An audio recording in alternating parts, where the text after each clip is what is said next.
A weathered wooden box buried beneath loose cabin floorboards would unleash a treasure hunt that would captivate historians, fortune seekers, and federal authorities across 3 states.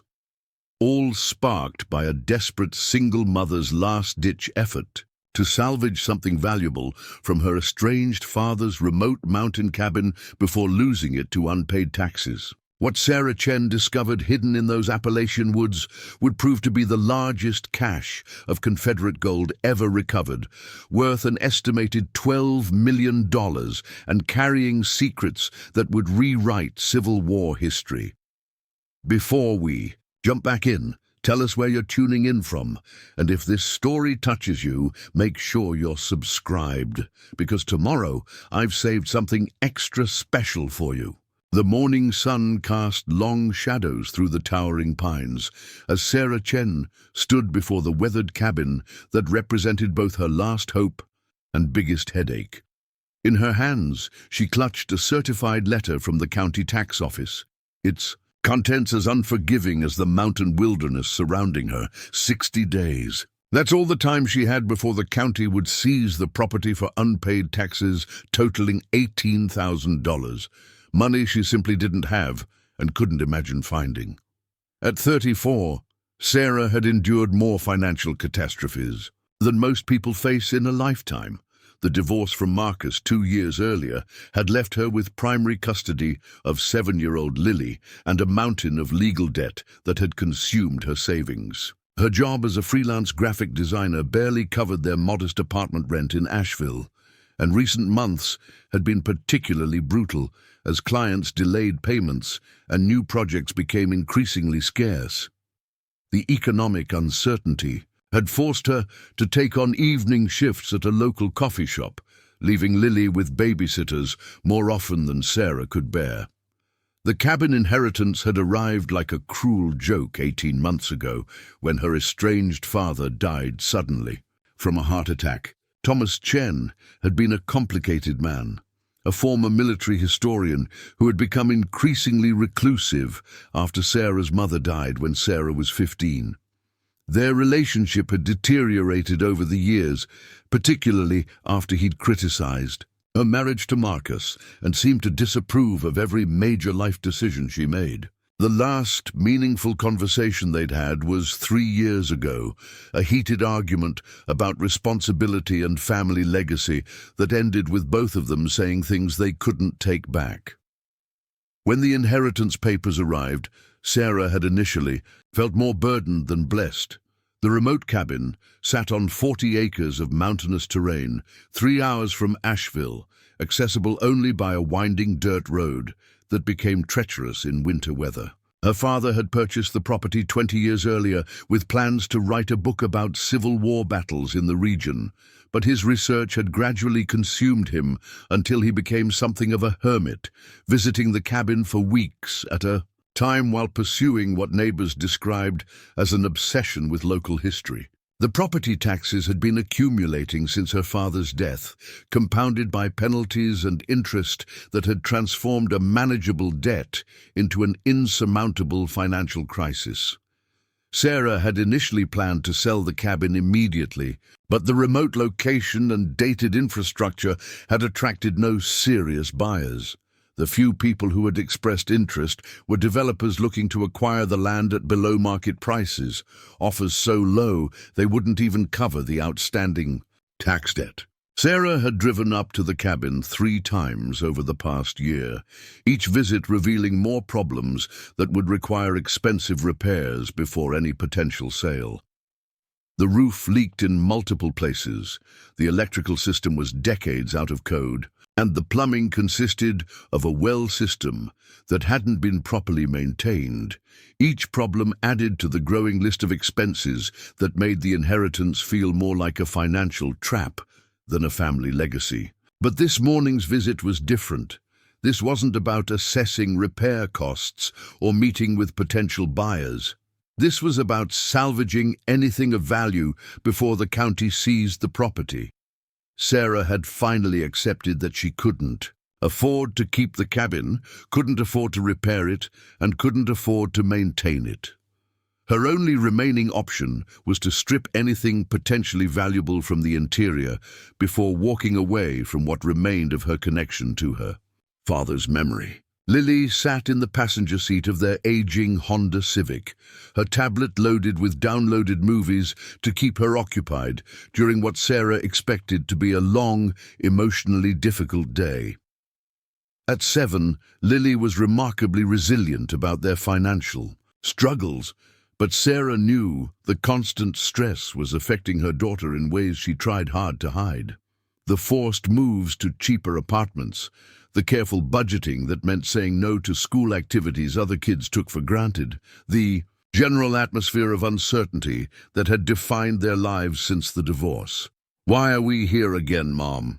Lily asked as Sarah gathered supplies from the car, garbage bags, packing boxes, and the limited tools she'd borrowed from their neighbor.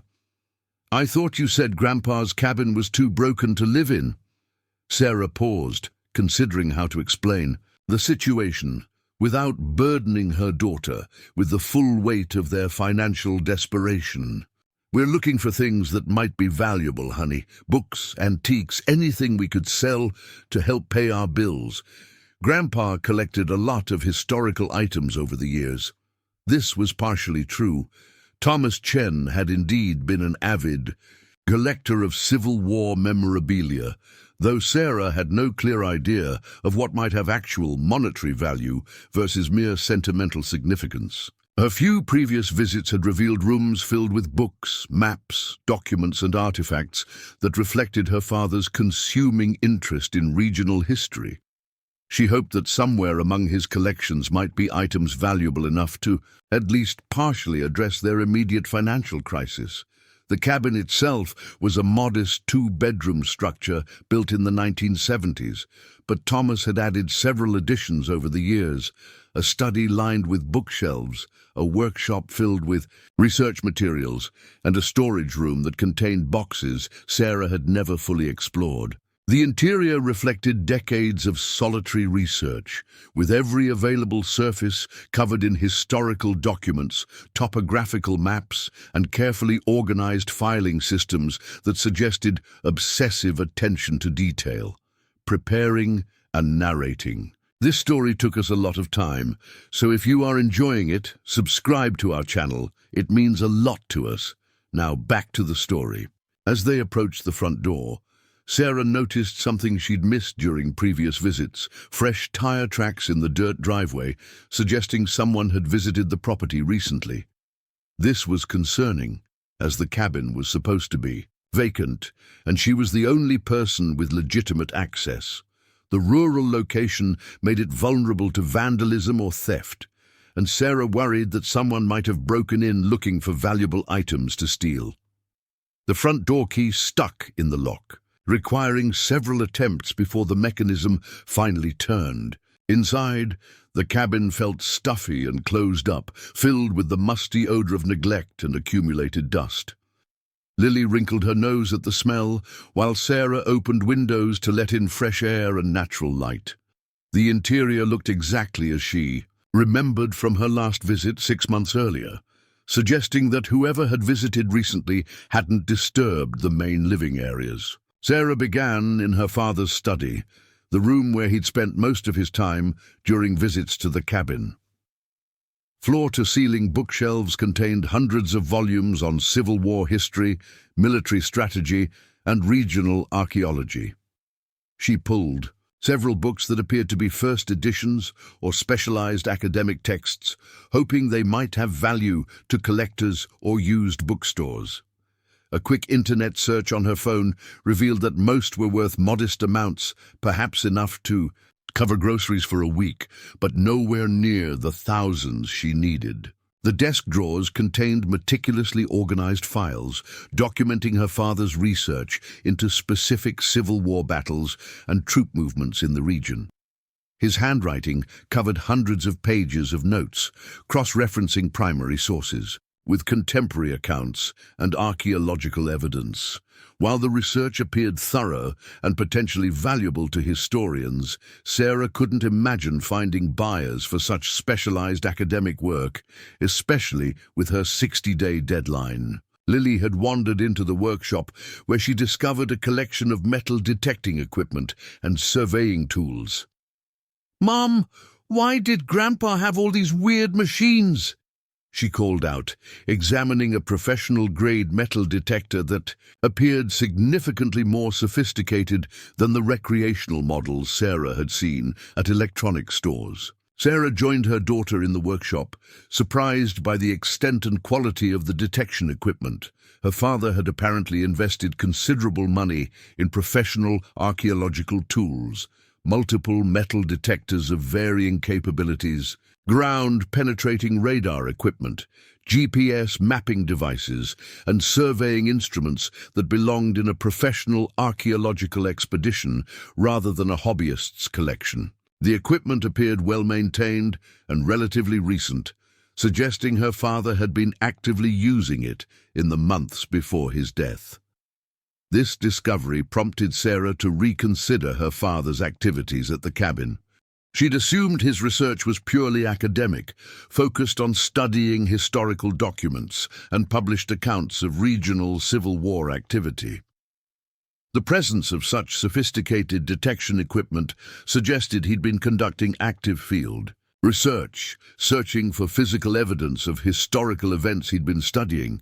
The implications were intriguing and potentially significant for understanding what valuable items might be hidden on the property.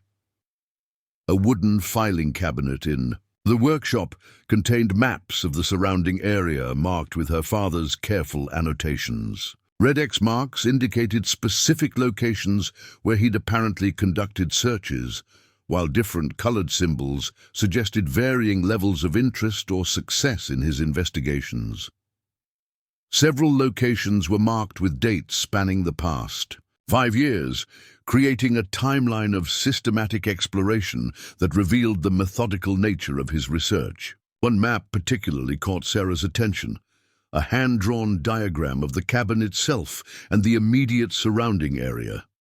Her father had sketched the building's layout with remarkable precision, including structural details that weren't visible from casual observation. Most intriguingly, the diagram included notations about foundation measurements and floor plans that seemed to suggest discrepancies between the cabin's apparent interior space and its external dimensions. Sarah spread the cabin diagram on the workshop table, comparing her father's measurements with her own observations of the building's layout. According to his calculations, the eastern wall of the main room appeared to be approximately 3 feet shorter on the interior than the exterior measurements would suggest.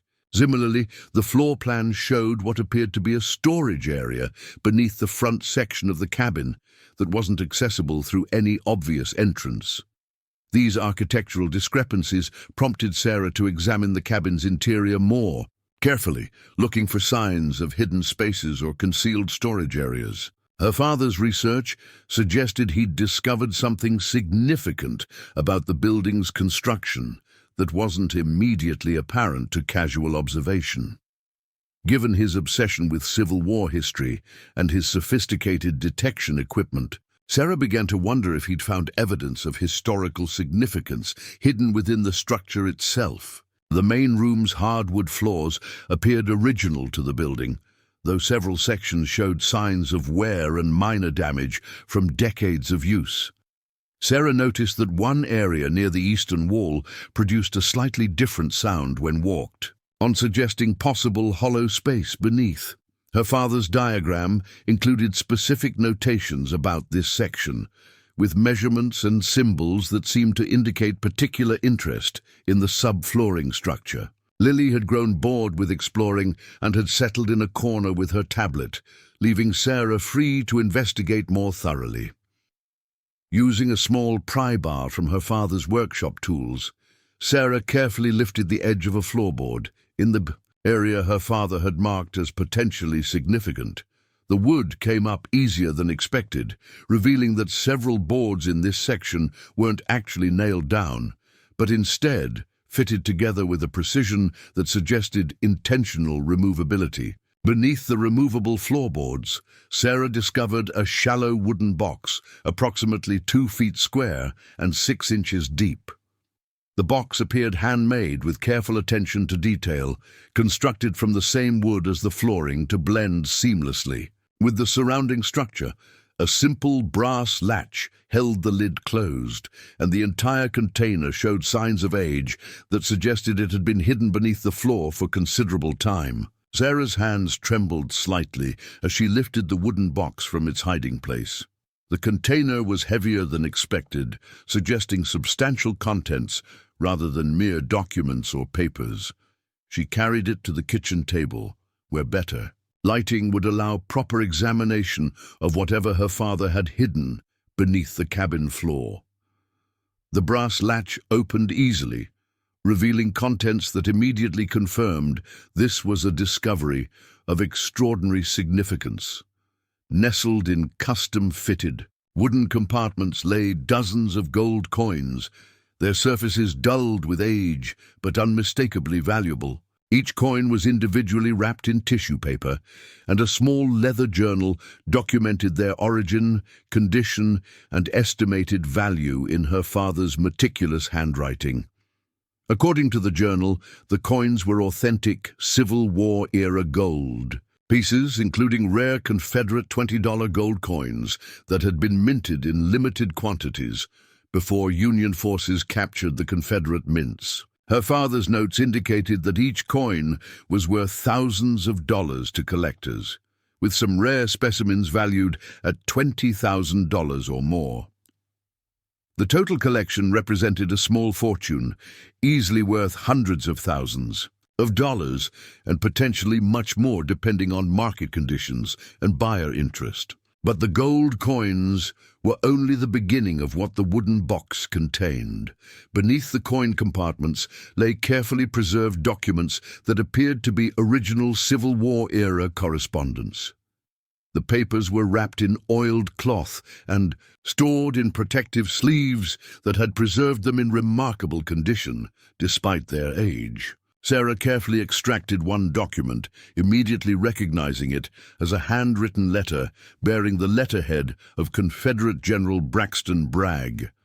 The letter, dated September 1863, was addressed to someone identified only as Colonel M., and contained specific instructions for the transportation and concealment of Confederate treasury assets as Union forces advanced through the region. The correspondence detailed a plan to hide significant quantities of gold and silver coins in secure locations throughout the Appalachian Mountains, with specific geographic references that corresponded to landmarks Sarah recognized from her father's research maps. Additional documents in the collection included detailed inventories of Confederate assets, maps showing hiding locations, and correspondence between military officers coordinating the treasure concealment operation. The papers collectively told the story of a desperate Confederate effort to prevent valuable assets from falling into Union hands during the final years of the war, with specific instructions for recovery operations that were apparently never successfully completed. Sarah's initial excitement about finding valuable collectible coins quickly transformed into recognition that she had discovered something far more historically significant. This wasn't simply a collection of valuable artifacts. It was documentary, evidence of a systematic Confederate operation to hide treasury assets, potentially including information about additional treasure caches that had never been recovered. The historical importance of these documents extended far beyond their monetary value, representing primary source evidence that could reshape understanding of Confederate financial operations during the war's final phase. As Sarah continued examining the documents, Lily noticed her mother's intense focus and approached the table with curiosity. "What did you find, Mom? Is it important?" she asked, observing the gold coins and old papers spread across the surface. Sarah paused, considering how to explain the magnitude of their discovery to her 7-year-old daughter. "I think Grandpa found something very valuable, honey. These old coins and papers might be worth a lot of money, enough to help us with our problems." She gathered Lily close. both of them staring at the treasure that had been hidden beneath their feet during every previous visit to the cabin. The discovery fundamentally changed their situation, but Sarah recognized that it also created new complications and responsibilities. The historical significance of the documents meant that simply selling them to private collectors might not be appropriate or even legal. Confederate Treasury materials could potentially be claimed by state or federal authorities as historical artifacts belonging to public institutions rather than private individuals. Moreover, the documents suggested that additional treasure caches might exist in the region, information that could attract dangerous attention from treasure hunters, criminals, or others willing to use violence to acquire valuable historical artifacts. Sarah realized that their discovery needed to be handled carefully to ensure both their safety and proper treatment of the historically significant materials.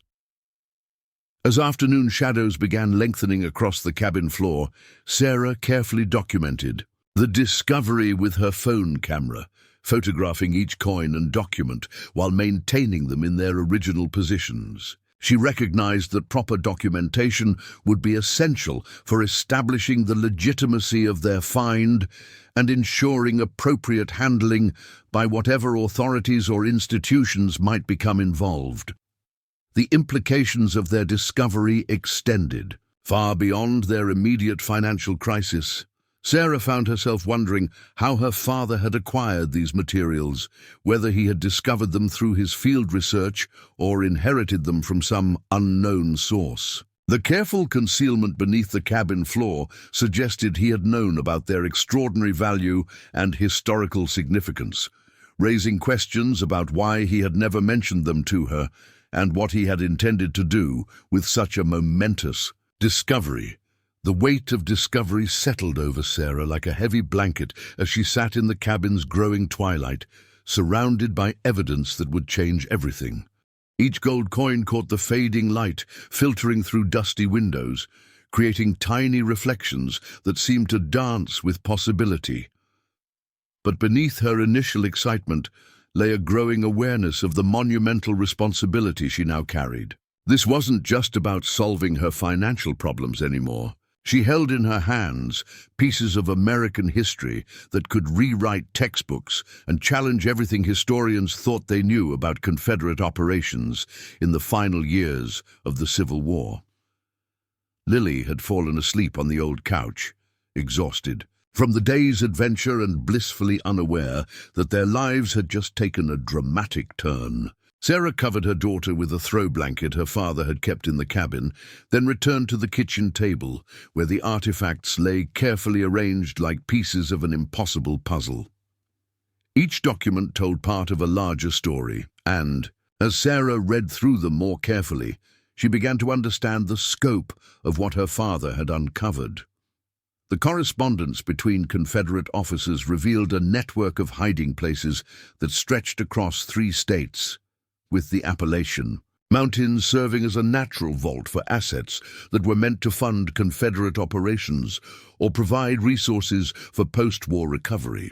But what struck Sarah most powerfully was the human element woven throughout the military communications. These weren't just strategic documents about moving money. They were letters from desperate men trying to preserve something for families and communities that were facing total destruction. One letter particularly moved her, written by Colonel Marcus Whitfield to his wife in October 1863. In careful script, he explained that he was entrusting valuable family heirlooms to the treasure concealment operation, hoping that someday their children might recover these precious items even if the Confederate cause failed. The letter concluded with instructions for finding the hidden cache, described in terms that corresponded precisely to landmarks Sarah recognized from her father's research maps. Reading these personal accounts, Sarah began to understand her father's obsession with Civil War history in a completely new light. He hadn't been pursuing abstract academic research.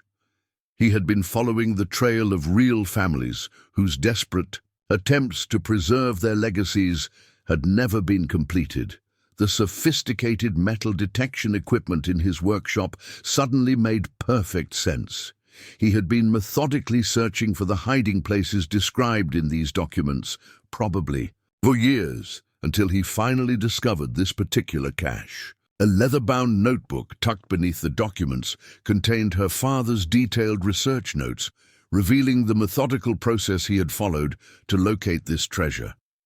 Page after page documented his analysis of historical records, topographical surveys, and archaeological investigations that had gradually led him to this specific location.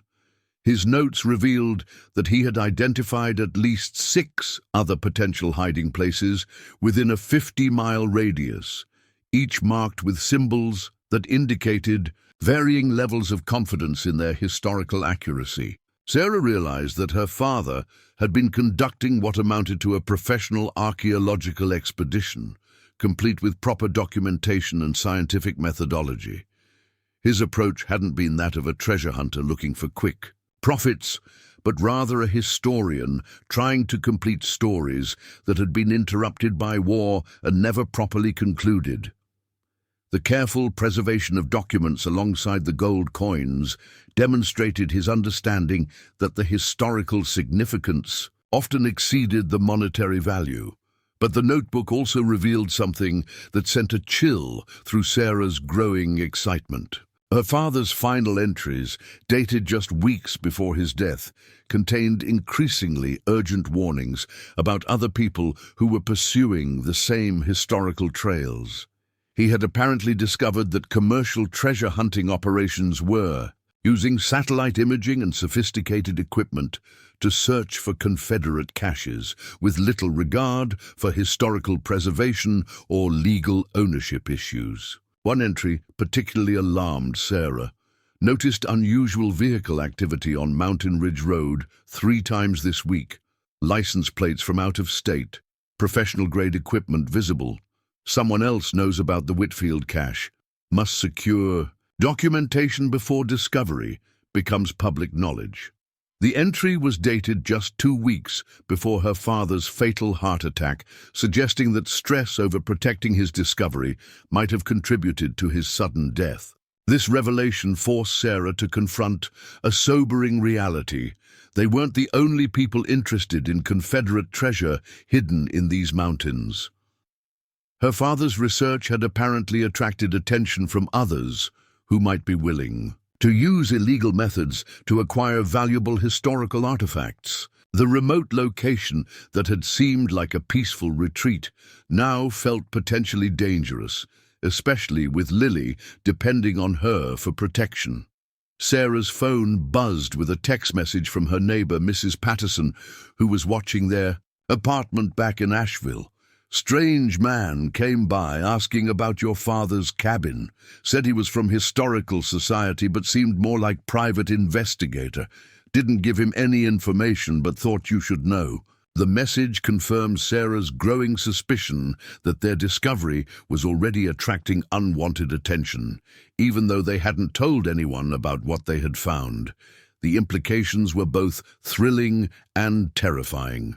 On one hand, the treasure represented the solution to every financial problem that had been crushing their family for the past 2 years. The gold coins alone were worth enough to pay off their debts, secure stable housing, and provide Lily with educational opportunities Sarah had never dreamed possible. But on the other hand, the discovery placed them in potential danger from people who might be willing to commit crimes to acquire such valuable artifacts. Sarah carefully repacked the most valuable items, keeping detailed photographs of everything while securing the physical artifacts in a way that would protect them from damage or theft. Her father's research notes indicated that proper authentication of Confederate treasury materials required specialized expertise and could take months to complete through official channels. Meanwhile, she needed to find a way to convert at least some of the discovery into immediate financial relief while ensuring their safety. The challenge was that Confederate gold coins required expert authentication before they could be legally sold, and the documentary evidence was potentially even more valuable, but would need to be evaluated by Civil War historians and possibly claimed by government institutions. Sarah realized she needed professional guidance from people who understood both the historical significance and the legal complexities of such discoveries. As darkness settled over the mountain cabin, Sarah made several important decisions that would shape their path forward. First, she would take only a small portion of the gold coins back to Asheville, enough to address their most immediate financial needs, while leaving the majority of the treasure safely hidden. Second, she would research legal experts who specialized in historical artifact discoveries to understand their rights and obligations. Third, she would develop a security plan that protected both their physical safety and the integrity of the historical materials. But the most important decision Sarah made that evening was to approach this discovery not as a windfall to be exploited, but as a responsibility to be handled with the same care and respect her father had shown. Reading through his research notes, she could see that he had viewed himself as a guardian of these historical materials rather than their owner. He had spent years trying to complete the stories of families whose treasures had been hidden during desperate times, and Sarah realized she now had the opportunity to fulfill that mission. The leather journal contained contact information for several Civil War historians and museum curators who had apparently collaborated with her father's research over the years. One name appeared frequently: Dr. Elizabeth Morrison, a Civil War specialist at Appalachian State University who had published extensively on Confederate financial operations. Her father's notes indicated that Dr. Morrison was trustworthy and committed to proper historical preservation rather than commercial exploitation. Sarah decided to reach out to Dr. Morrison first thing Monday morning, both to seek guidance on handling the discovery appropriately and to begin the process of ensuring these materials would be properly preserved for future historians. The decision felt right, honoring her father's research methodology while protecting her family's interests in the discovery. Meanwhile, she carefully selected 3 of the less rare gold coins to take back to Asheville, coins that her father's notes indicated were valuable but not unique specimens that would be impossible to replace if sold. Even these 3 coins represented enough value to cover their immediate tax debt and provide several months of financial breathing room, while longer-term arrangements were developed for the remainder of the treasure.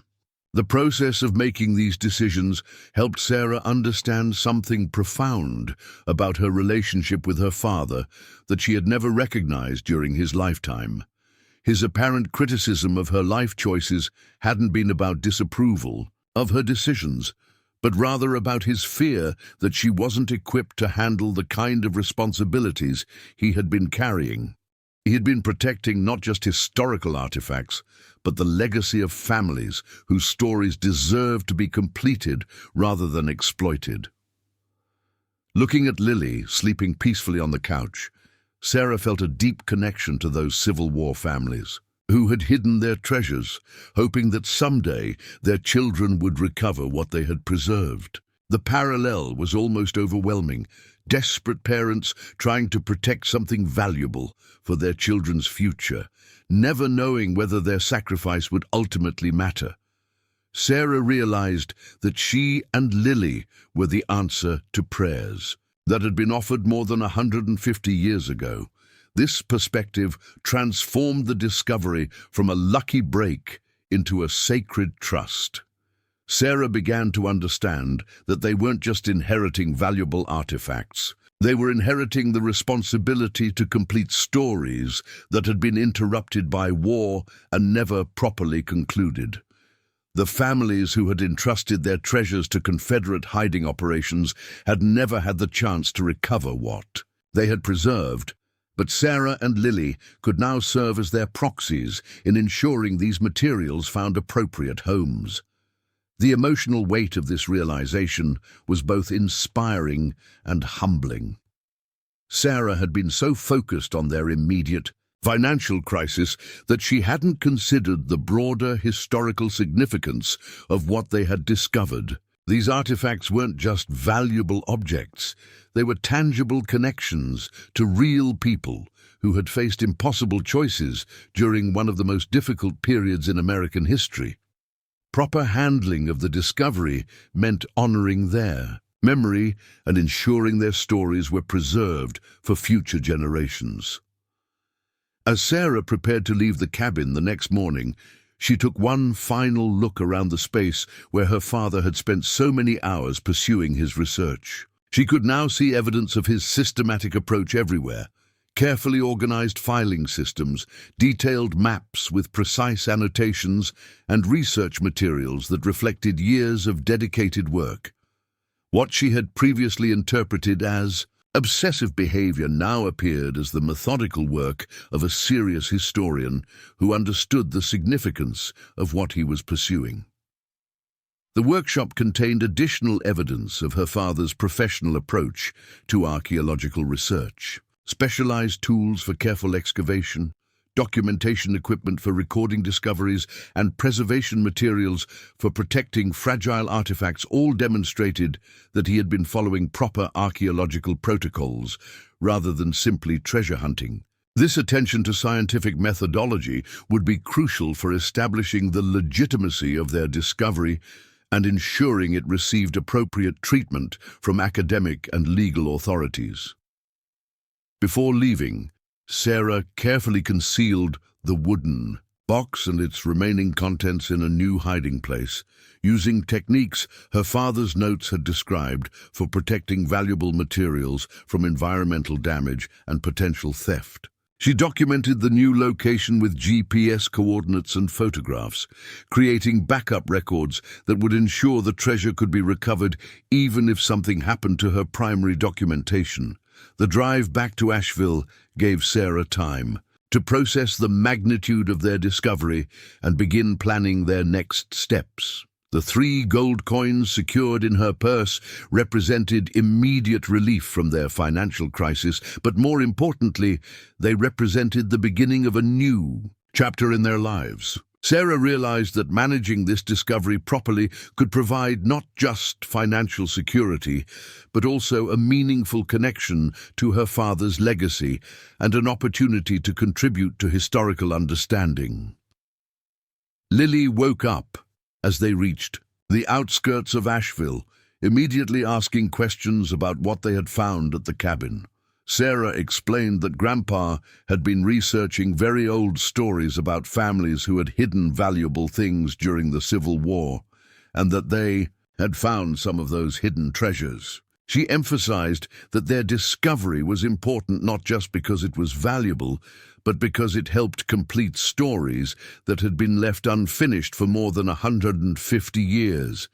This explanation resonated with Lily in a way that surprised Sarah. Her daughter immediately understood that they weren't just lucky recipients of valuable artifacts, but rather inheritors of responsibility to handle these materials appropriately. Lily asked thoughtful questions about the families who'd originally hidden the treasures, and whether they would be able to help those families' descendants learn about their ancestors' stories. Sarah realized that this discovery was teaching Lily important lessons about responsibility, history, and the connection between past and present that would shape her character for years to come. Rather than simply solving their immediate financial problems, the treasure was providing opportunities for personal growth and family bonding that were potentially more valuable than the gold coins themselves. As they pulled into their apartment complex, Sarah felt a profound sense of gratitude for the unexpected turn their lives had taken. 24 hours earlier, she had been facing the loss of her father's property and the continuation of their financial struggles with no clear path forward. Now they possessed not only the means to address their immediate needs, but also a meaningful connection to history and an opportunity to contribute to historical understanding in ways she had never imagined possible. The challenge ahead would be balancing their need for financial relief with proper stewardship of historically significant materials, but Sarah felt confident that her father's research notes and professional contacts would provide guidance for navigating this complex responsibility. More importantly, she felt a deep sense of purpose that had been missing from her life since the divorce and financial troubles began. They weren't just surviving anymore. They were inheriting a legacy and accepting responsibility for completing important historical work that her father had begun. Monday morning arrived with the promise of transformation. As Sarah sat in her small apartment kitchen, the 3 Confederate gold coins arranged on the table before her like talismans of hope. Lily had left for school with an excitement Sarah hadn't seen in months, chattering about the treasure adventure to her babysitter, Mrs. Rodriguez, who listened with the patient smile of someone accustomed to children's vivid imaginations. Sarah had carefully coached Lily about keeping their discovery private for now, explaining that treasure stories needed to be handled carefully to protect everyone involved. The first call Sarah made was to Dr. Elizabeth Morrison at Appalachian State University. Her father's notes had described Dr. Morrison as brilliant, ethical, and completely trustworthy, someone who understood that historical preservation sometimes required unconventional approaches. When Sarah explained that she was Thomas Chen's daughter and had discovered materials related to his Civil War research, Dr. Morrison's response was immediate and intense. "Your father was one of the most dedicated amateur historians I've ever encountered," Dr. Morrison said, her voice carrying both professional respect and personal warmth. "He approached historical research with a rigor that put many academics to shame. Whatever you've found, Sarah, I can assure you that it's significant. Thomas didn't pursue anything that wasn't historically important." The validation of her father's work filled Sarah with pride she hadn't expected to feel. For years, she had viewed his historical obsession as an escape from real-world responsibilities, but Dr. Morrison's assessment revealed that he had been contributing to serious academic understanding of Civil War history. This new perspective transformed Sarah's relationship with his memory and helped her understand that inheriting his research meant joining a meaningful scholarly tradition. Dr. Morrison agreed to meet that afternoon at her university office, and Sarah decided to bring one of the gold coins and photographs of the documents for initial authentication. The morning hours passed slowly as Sarah researched Confederate Treasury operations online, trying to understand the broader context of what they had discovered. She learned that fewer than a dozen authenticated Confederate gold caches had ever been recovered, making their discovery potentially one of the most significant Civil War archaeological finds in decades. The research also revealed the legal complexities surrounding historical artifact discoveries. Confederate Treasury materials existed in a gray area between private property rights and public historical assets, with different states having varying laws about ownership and disposition of such finds. Sarah realized that proper legal guidance would be essential for protecting their interests while ensuring compliance with applicable regulations. A knock at her apartment door interrupted Sarah's research, sending a spike of anxiety through her chest. Through the peephole, she saw a well-dressed man in his 50s holding what appeared to be official identification. Her father's warnings about unwanted attention suddenly felt very real and immediate. "Ms. Chen, I'm Detective Ray Hawkins with the North Carolina State Bureau of Investigation. I'd like to speak with you about your father's research activities and some concerns that have been brought to our attention." Sarah's mind raced as she considered her options. She hadn't done anything illegal, but she also wasn't prepared to discuss their discovery with law enforcement without understanding the implications. "Can I see your identification, please?" she asked through the door, stalling for time while she tried to process this unexpected development. Detective Hawkins held his badge and identification card up to the peephole, appearing legitimate and professional. "Ma'am, I understand this might be concerning, but I'm here about reports of illegal metal detecting and artifact removal on federal land. Your father's name came up in our investigation, and we're trying to understand the scope of activities that might have been taking place." The accusation of illegal activity shocked Sarah, as her father's research notes had demonstrated careful attention to property boundaries and legal restrictions. She opened the door but remained in the doorway, not inviting the detective inside. "My father was a legitimate historian who followed proper research protocols. I'm not aware of any illegal activities." Detective Hawkins smiled reassuringly, but Sarah noticed his eyes were carefully scanning what he could see of her apartment interior. "I'm sure that's true, Ms. Chen. We're not suggesting your father did anything wrong. But we've had reports of organized treasure hunting operations targeting Civil War sites in the region, and your father's expertise might have made him a target for recruitment or harassment by these groups." This explanation aligned with her father's final research notes about suspicious activity near the cabin, and Sarah felt some of her defensive tension ease. "Detective, my father died 2 months ago, and I've been trying to handle his estate. If there were people bothering him about his research, I wouldn't necessarily know about it." "That's exactly why I'm here," Detective Hawkins replied. "We want to make sure you're not being targeted by the same groups that may have been pressuring your father. These treasure hunting operations can be quite aggressive when they believe someone has information about valuable archaeological sites." The detective's concern seemed genuine, and Sarah realized that law enforcement involvement might actually provide protection rather than complications. "What kind of aggressive behavior are we talking about?" she asked, thinking about the strange man who had visited her apartment building while she was at the cabin. "Break-ins, harassment, sometimes even threats when people refuse to cooperate with illegal treasure hunting operations," Detective Hawkins explained. "Your father's research was quite sophisticated, and groups like this often try to steal research materials or force cooperation from family members after the original researcher dies." The implications were sobering, and Sarah realized that her discovery placed both her and Lily in potential danger from people who might be willing to commit serious crimes to acquire valuable historical artifacts. "Detective, what would you recommend for protecting my family if we're concerned about this kind of attention?" "First, report any suspicious activity immediately. Second, be very careful about who you discuss your father's research with.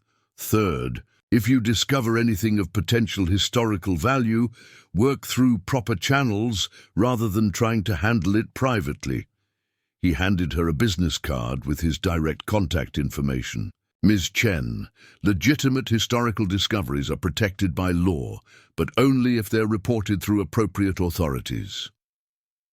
After Detective Hawkins left, Sarah sat in her kitchen, feeling overwhelmed by the complexity of their situation. What had seemed like a straightforward financial windfall was rapidly becoming a web of legal, historical, and safety considerations that required expertise she didn't possess. The detective's visit had emphasized that their discovery needed to be handled through official channels, but Sarah wasn't sure how to protect their financial interests while ensuring proper historical preservation. Her afternoon meeting with Dr. Morrison took on new urgency, given the detective's warnings about illegal treasure hunting operations. Sarah arrived at the university campus early, using the extra time to walk around and gather her thoughts before what would likely be a life-changing conversation.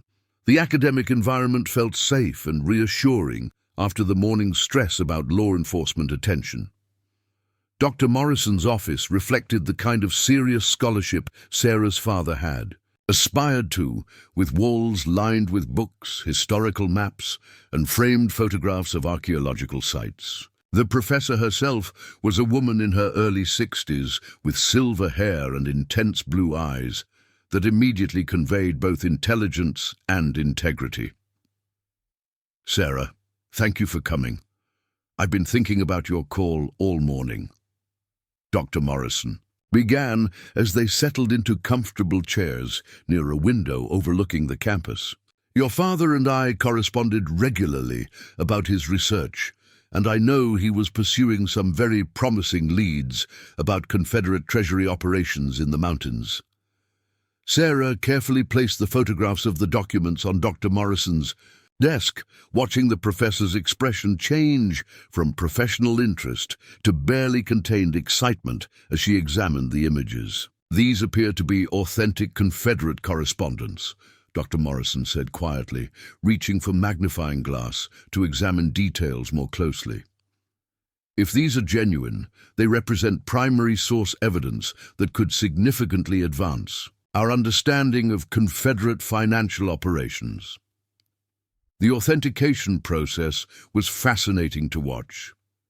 Dr. Morrison examined paper composition, ink characteristics, handwriting analysis, and historical context with the methodical precision of a detective solving a complex case. Her expertise allowed her to identify specific details that confirmed the document's authenticity, while providing historical context that Sarah hadn't fully appreciated. This correspondence references the Whitfield operation, which historians have suspected existed but never been able to document, Dr. Morrison explained as she studied the letters. Confederate Treasury records from late 1863 show significant gold reserves that simply disappeared from official accounting, but we've never had direct evidence of where those assets were relocated. Sarah then produced the single gold coin she had brought for examination, watching Dr. Morrison's professional composure give way to genuine amazement. "This is a Confederate $20 gold piece, 1863 Dahlonega mint," she whispered, handling the coin with reverent care. "Sarah, fewer than a dozen authentic specimens are known to exist. This single coin is worth approximately $40,000, and its historical significance is incalculable." The monetary value was staggering, but Sarah found herself more moved by Dr. Morrison's obvious appreciation for the historical significance of what they had discovered. "Professor, there are more coins and more documents, much more. But I'm concerned about handling this appropriately after a visit from a state detective this morning about illegal treasure hunting in the region." Dr. Morrison's expression became serious as Sarah described Detective Hawkins' warnings about organized groups targeting Civil War sites and researchers. "Your father mentioned similar concerns in his last letters to me. He believed someone was monitoring his research, possibly trying to steal his work or force him to reveal locations he had identified." This confirmation of her father's fears validated Sarah's growing concern about their safety, but Dr. Morrison offered a solution that addressed both security and historical preservation concerns. "Sarah, the university has protocols for handling significant historical discoveries that protect both the finder's interests and proper academic study. We can establish a formal partnership that ensures you receive appropriate compensation while guaranteeing these materials are preserved and studied properly." The professor explained that such partnerships typically involved authentication and documentation by university experts, followed by controlled disclosure to relevant academic and governmental institutions. The process protected discoverers from legal challenges while ensuring historical materials received proper treatment and study. Most importantly for Sarah's immediate concerns, universities could often provide security and legal guidance that individual discoverers couldn't access independently. "What about the financial aspects?" Sarah asked, thinking about their pressing tax deadline and long-term security needs. "I don't want to seem mercenary, but we have immediate financial obligations that need to be addressed." Dr. Morrison smiled understandingly. Legitimate historical discoveries often involve substantial compensation for discoverers, especially when they cooperate with proper preservation protocols. In cases like this, universities and museums typically provide immediate financial support, while longer-term arrangements are developed. Your cooperation would be invaluable, and appropriate compensation would reflect that value. The conversation continued for over 2 hours as Dr. Morrison outlined specific steps for documenting and preserving their discovery while protecting their interests and ensuring their safety. The professor's expertise and ethical approach convinced Sarah that academic partnership offered the best path forward, balancing their need for financial relief with proper stewardship of historically significant materials. As they concluded their meeting, Dr. Morrison made an unexpected offer that addressed Sarah's immediate concerns while opening possibilities she hadn't considered. "Sarah, the university has been looking for someone to coordinate community outreach for our Civil War research program. The position would involve working with families and communities to identify and preserve historical materials that might otherwise be lost. Given your father's research and your own experience with this discovery, you would be ideally qualified." Now, the job offer was both surprising and appealing, providing potential career stability while maintaining connection to the historical work her father had begun. "Professor, I'm interested, but I should mention that I have a 7-year-old daughter, and my background is in graphic design rather than historical research. Those qualifications are actually perfect for what we need," Dr. Morrison replied enthusiastically. "Community outreach requires communication skills and visual design, capability more than formal historical training. We can provide the historical education you need, and having a child gives you credibility with families who might be considering sharing their historical materials."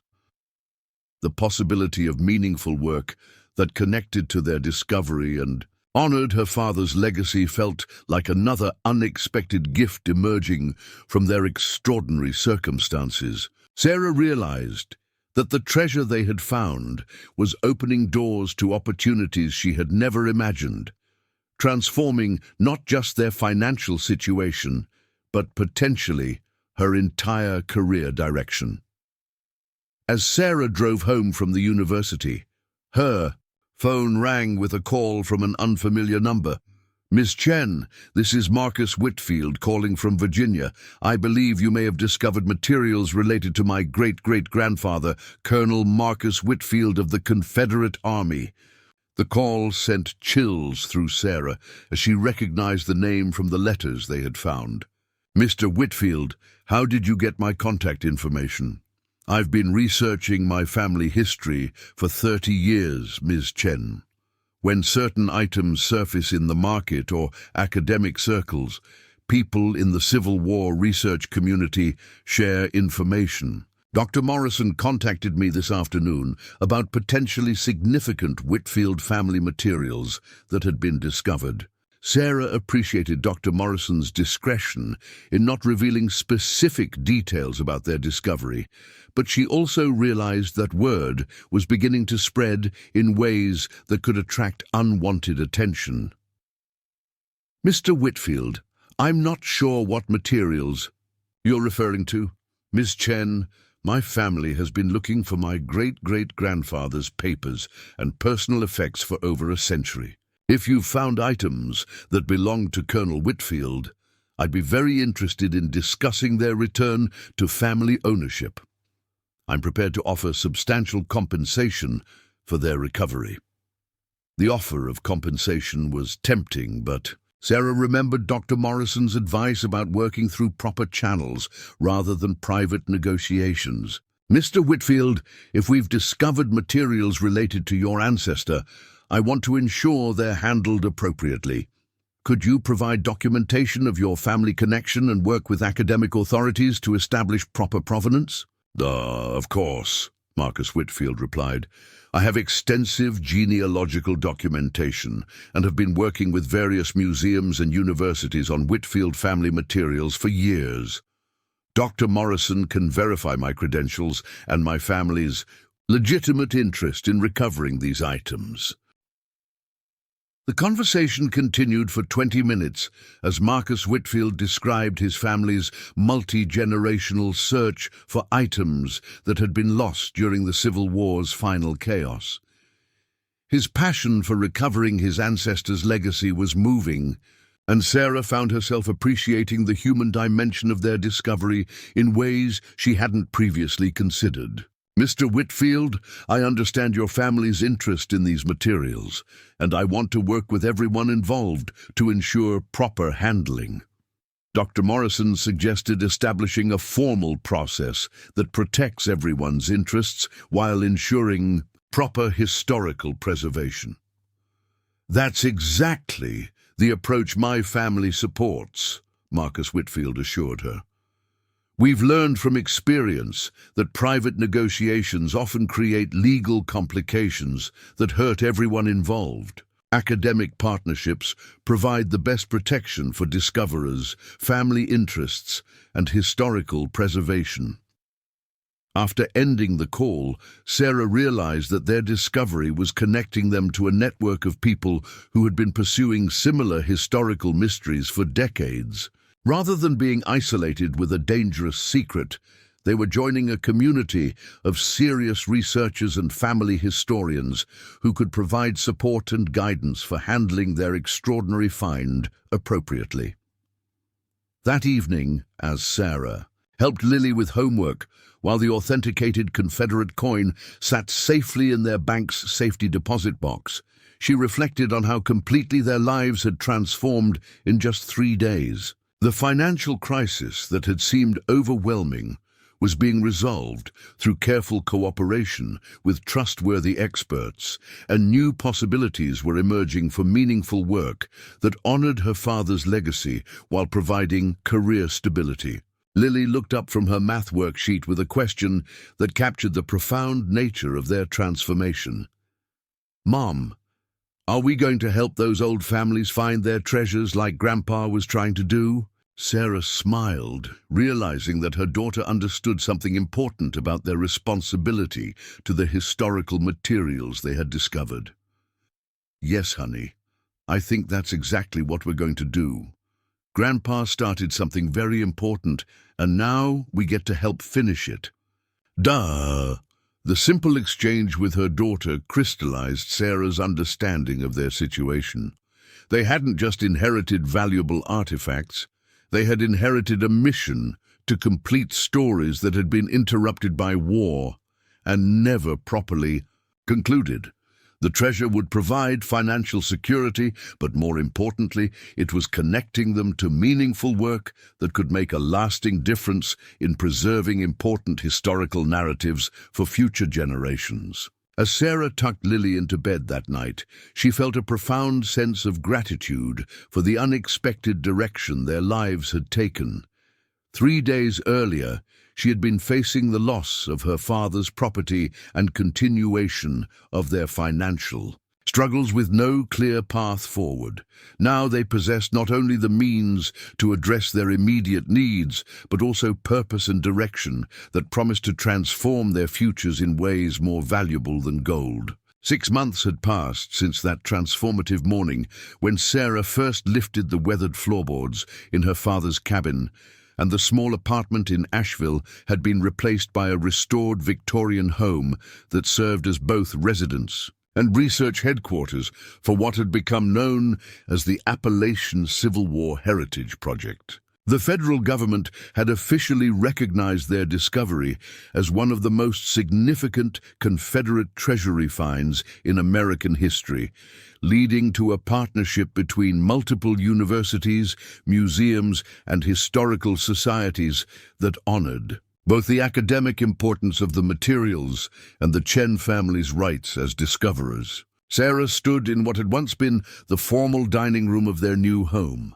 now transformed into a climate-controlled archive where original Civil War documents were preserved in professional conservation cases. The morning sunlight streamed through specially installed UV protective windows, illuminating display cases that told the story of Colonel Marcus Whitfield's treasure concealment operation and the families whose precious belongings had been hidden throughout the Appalachian mountains during the war's desperate final months. The financial transformation had been remarkable but carefully managed.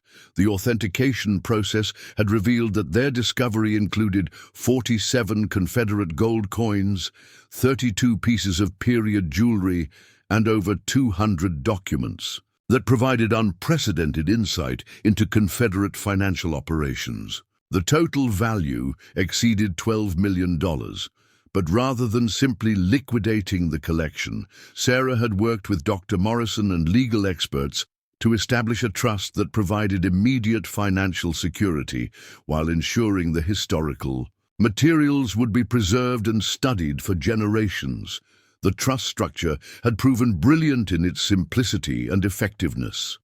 Sarah received substantial immediate compensation that eliminated all their debts and provided long-term financial security, while the bulk of the collection remained in academic custody for research and eventual museum display. Most importantly, the arrangement included provisions for ongoing compensation as the materials were studied and exhibited, creating a sustainable income stream that would support both their family and continued historical research. Lily, now 8 and thriving in her new school, had become something of a local celebrity as the young girl who had helped discover one of America's most significant Civil War treasures. But rather than being overwhelmed by the attention, she had embraced her role as a junior historian, often accompanying Sarah to speaking engagements where she explained how their discovery had connected them to families from over 150 years ago, who had been trying to protect precious things for their children. "Mom, Mrs. Patterson's here for the interview," Lily announced as she bounded into the archive room, her school backpack still strapped to her shoulders. Sarah's former neighbor had become a close friend and now served as office manager for the Heritage Project, helping coordinate the increasing number of families who contacted them seeking assistance with their own historical discoveries. The interview was with National Geographic, one of several major media outlets that had featured their story as an example of how private historical discoveries could be handled ethically while benefiting both discoverers and public education. Sarah had initially been reluctant about media attention, fearing it might compromise their privacy or safety, but she had gradually come to understand that public awareness helped protect legitimate historical research while discouraging illegal treasure hunting operations. "Sarah, this is incredible," said James Mitchell, the National Geographic photographer, as he examined the archive displays. "You've created something that's part museum, part research facility, and part family home. It's exactly what historical preservation should look like in the 21st century." The photographer's assessment captured something important about what they had accomplished. Rather than simply benefiting from their discovery, they had used it as a foundation for creating something larger that served multiple communities. The Heritage Project now employed 6 people, including Dr. Morrison as academic director, Marcus Whitfield as genealogical researcher, and Detective Hawkins, who had left law enforcement to serve as security coordinator for the project. The evolution of Detective Hawkins's involvement exemplified how their discovery had created unexpected opportunities for everyone involved. His investigation of illegal treasure hunting operations had revealed that Sarah's father had been targeted by criminal groups, but it had also exposed a network of legitimate researchers who needed protection and support. The Heritage Project now provided security consulting for historians and archaeologists throughout the region, while also training law enforcement officers to recognize the difference between legitimate research and illegal artifact theft. The most remarkable aspect of this story, Sarah explained to the National Geographic team, is how it's connected us to dozens of families who have been searching for their Civil War ancestors' belongings for generations. We've been able to reunite families with items they thought were lost forever, while also preserving materials that help historians understand how ordinary people experienced that extraordinary period. The reunification work had become Sarah's greatest passion, requiring skills that perfectly combined her graphic design background with the historical research techniques she had learned from Dr. Morrison. Each family connection required careful genealogical verification, historical documentation, and sensitive negotiation to ensure that precious family artifacts were returned to rightful descendants while maintaining proper historical records of their significance. Marcus Whitfield had become particularly instrumental in this work, using his 30 years of Civil War genealogical research to help other families trace their connections to items discovered in various hiding places throughout the region. His great-great-grandfather's letters had provided clues that led to the discovery of 6 additional Confederate treasure caches, each one revealing new stories about families who had risked everything to preserve something precious for future generations. The Whitfield cache was just the beginning, Marcus explained to the National Geographic interviewer. Colonel Whitfield's correspondence network included dozens of families throughout 3 states. We've been able to use his letters as a roadmap for locating other hiding places and reconnecting families with their heritage. The success of these additional discoveries had attracted attention from the Smithsonian Institution, which was developing a traveling exhibition about Civil War preservation efforts that would feature materials from the Appalachian Heritage Project. The exhibition would tour major museums throughout the country, bringing the stories of these preservation efforts to millions of visitors while generating additional revenue to support ongoing research and family reunification work. But perhaps the most meaningful aspect of their journey had been its impact on their own family relationship and personal growth. The shared experience of handling such significant historical materials had created a bond between Sarah and Lily that went far beyond typical parent-child relationships. They had become partners in a mission that connected them to their own family heritage, while serving others who were seeking similar connections.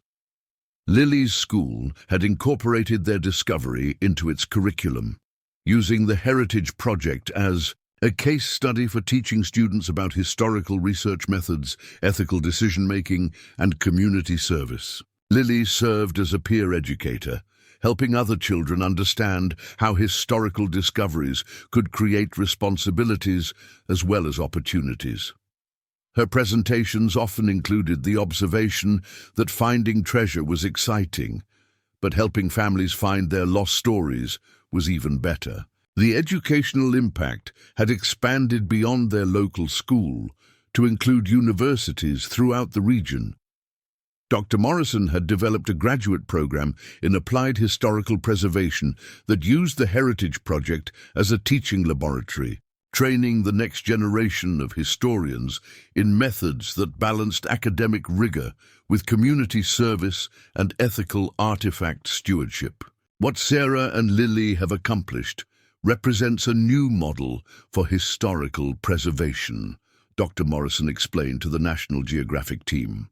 Rather than viewing discoveries as either private property to be exploited or public assets to be confiscated, they've created a collaborative approach that serves everyone's interests while advancing historical understanding. The collaborative model had attracted attention from other countries dealing with similar challenges in balancing private discovery rights with public historical preservation needs.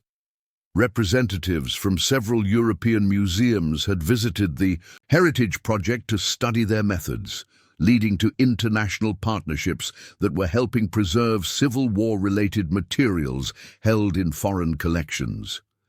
Sarah's professional transformation had been as dramatic as their financial circumstances. The university position Dr. Morrison had offered had evolved into a new career that combined historical research, community outreach, graphic design, and project management in ways that utilized all her skills while providing meaningful work. That made a lasting difference.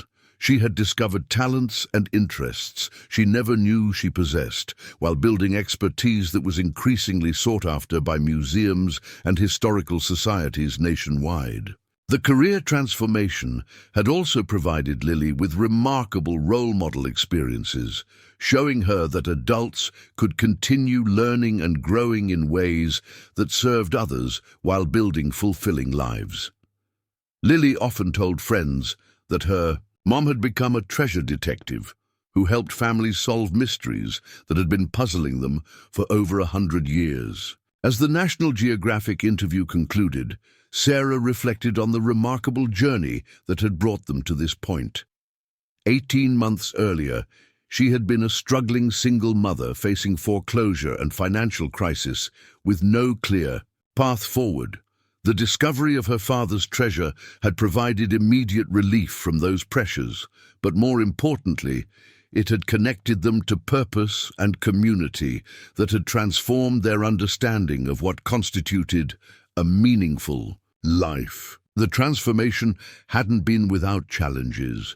Managing significant financial assets required expertise Sarah had to develop quickly, while navigating the complex legal and ethical issues surrounding historical discoveries demanded constant learning and adaptation. The media attention had sometimes felt overwhelming, and the responsibility of stewardship for historically significant materials created pressure that was both inspiring and occasionally stressful. But each challenge had also created opportunities for growth and connection that had enriched their lives in unexpected ways. The legal complexities had connected them with attorneys who specialized in cultural property law, leading to friendships with people who shared their commitment to ethical artifact preservation. The media attention had introduced them to historians, museum curators, and other families with similar stories, creating a network of relationships that provided both personal enrichment and professional opportunities. Most importantly, the discovery had taught them that true treasure wasn't necessarily gold or valuable artifacts, but rather the connections between past and present that helped people understand their place in the continuing story of human experience. The Confederate soldiers and families who had hidden their precious belongings during the war's final chaos had been trying to preserve connections across time, hoping that someday their sacrifices would be understood and honored by future generations. Sarah and Lily had become the answer to those hopes, but they had also discovered that serving as custodians of other people's treasures had connected them to their own family legacy in ways they never could have anticipated. Their father and grandfather's seemingly eccentric interest in Civil War history now appeared as part of a generational calling to preserve important stories that might otherwise be lost to time and neglect. As evening approached and the National Geographic team prepared to leave, Lily asked a question that captured the essence of their extraordinary journey.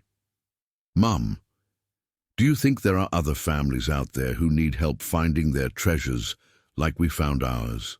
Sarah smiled, knowing that this question represented not just curiosity, but commitment to continuing the work they had begun. "I'm sure there are, honey. And I think helping them find what they're looking for might be the most important treasure we've discovered yet." The simple exchange between mother and daughter encapsulated the transformation that had occurred since that desperate morning when Sarah had lifted the cabin floorboards looking for anything valuable enough to address their financial crisis. They had found far more than gold coins and historical documents. They had discovered purpose, community, and connection to something larger than their immediate needs. The Appalachian Civil War Heritage Project continued growing both in scope and impact as more families contacted them seeking assistance with their own historical mysteries.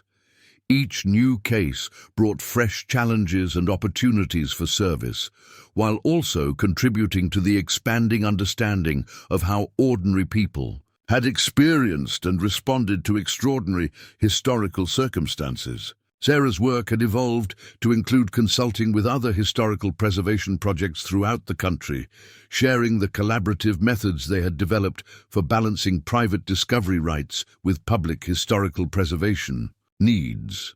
The model they had created was being adapted by museums, universities, and historical societies facing similar challenges in working with private discoveries while maintaining ethical standards and community trust. The financial security provided by their discovery had eliminated the constant stress that had dominated their lives for years. But more importantly, it had provided freedom to pursue meaningful work without the pressure of immediate financial necessity. Sarah had learned that true security came not just from having enough money, but from having purpose and community that provided resilience in the face of future challenges. As they closed the archive for the evening and prepared for dinner in their restored Victorian kitchen, Sarah felt profound gratitude for the unexpected direction their lives had taken. The cabin that had once represented financial burden and emotional distance from her father had become the source of connection to his legacy and gateway to work that honored both family history and community service.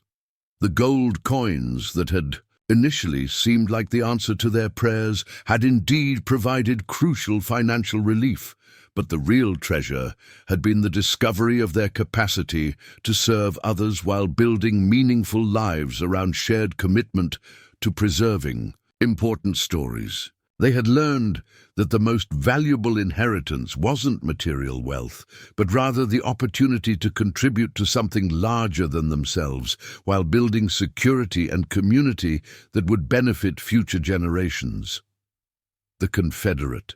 Families who had hidden their treasures more than 150 years earlier could never have imagined that their desperate acts of preservation would eventually create opportunities for a struggling single mother and her daughter to build fulfilling lives around helping other families recover their lost heritage. But perhaps that's exactly what they had hoped for when they carefully concealed their precious belongings with instructions for future generations. That someday someone would understand the importance of preserving connections across time and would take responsibility for completing stories that war and chaos had left unfinished. Sarah and Lily had become those someones, transforming accidental discovery into purposeful mission while building the kind of life that honored both past and future. Their treasure had been not just what they found beneath the cabin floor, but what they had chosen to build with what they found, creating legacy that would continue serving others long after their own story had become part of the historical record they were working to preserve. 3 years had passed since that life-changing discovery at the mountain cabin, and Sarah Chen now stood before the United States Senate Subcommittee on Cultural Heritage and Historic Preservation, preparing to testify about legislation that would revolutionize how America handles private historical discoveries. The ornate hearing room buzzed with quiet anticipation as senators, historians, museum directors, and representatives from dozens of families who had benefited from the Appalachian Civil War Heritage Project gathered to witness what many considered the most important cultural preservation hearing in decades. Chairman Williams, distinguished members of the subcommittee, Sarah began, her voice steady despite the magnitude of the moment. 3 years ago, I was a struggling single mother, facing foreclosure, with no idea that my family had been entrusted with one of America's most significant Civil War treasures. Today, I have the honor of representing a new model of historical preservation that has reunited over 200 families with their ancestral heritage, while advancing academic understanding of our nation's most turbulent period. The proposed Heritage Discovery Protection Act would establish federal guidelines for handling significant historical finds on private property, creating standardized procedures that protected both discoverers' rights and public historical interests. Sarah's testimony would be crucial in demonstrating how collaborative approaches could serve everyone's needs while preventing the destruction or illegal sale of irreplaceable historical materials. Behind Sarah in the gallery sat an extraordinary collection of people whose lives had been transformed by the ripple effects of her discovery. Marcus Whitfield, now the project's chief genealogical researcher, had successfully traced and contacted over 50 families connected to the Confederate Preservation Network. Dr. Elizabeth Morrison, whose academic partnership had made everything possible, was being nominated for a prestigious federal position overseeing national historical preservation policy. Detective Ray Hawkins had founded a non-profit organization training law enforcement officers to protect legitimate historical research while combating illegal artifact trafficking. Most importantly, 9-year-old Lily sat in the front row of the gallery, quietly working on her homework while occasionally looking up to smile encouragingly at her mother.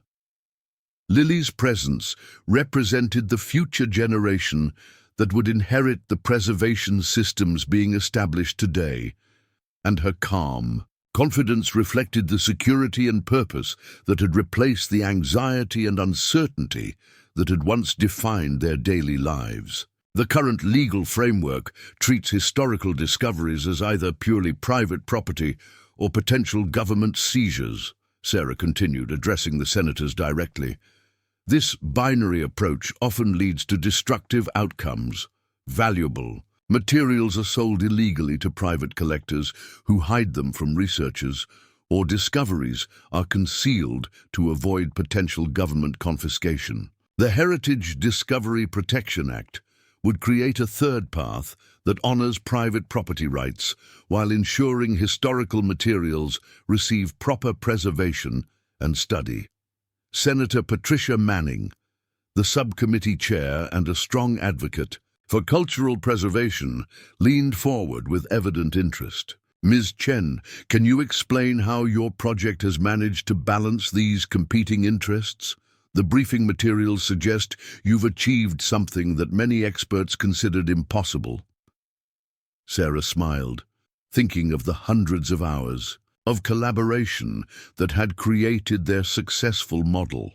Senator, the key insight was recognizing that most people who discover historical materials want to do the right thing, but they need assurance that cooperation won't result in financial ruin or legal persecution. Our project created a framework where discoverers receive fair compensation, families recover their ancestral heritage, and the public benefits from expanded historical understanding. Everyone wins when the system is designed properly.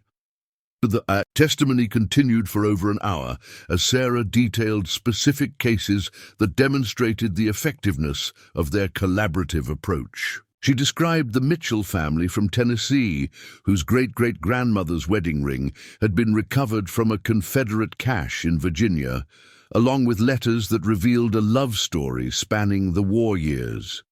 She explained how the Rodriguez family from Texas had learned that their ancestor had been part of the preservation network, leading to the discovery of their family's original land grant documents that had been lost for over a century. Each story illustrated how the Heritage Project had become far more than a single treasure discovery. It had evolved into a systematic approach for reconnecting families with their historical roots, while preserving materials that enhanced understanding of how ordinary people had experienced extraordinary times.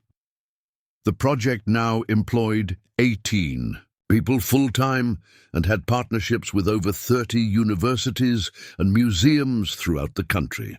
The economic impact had been substantial and sustainable.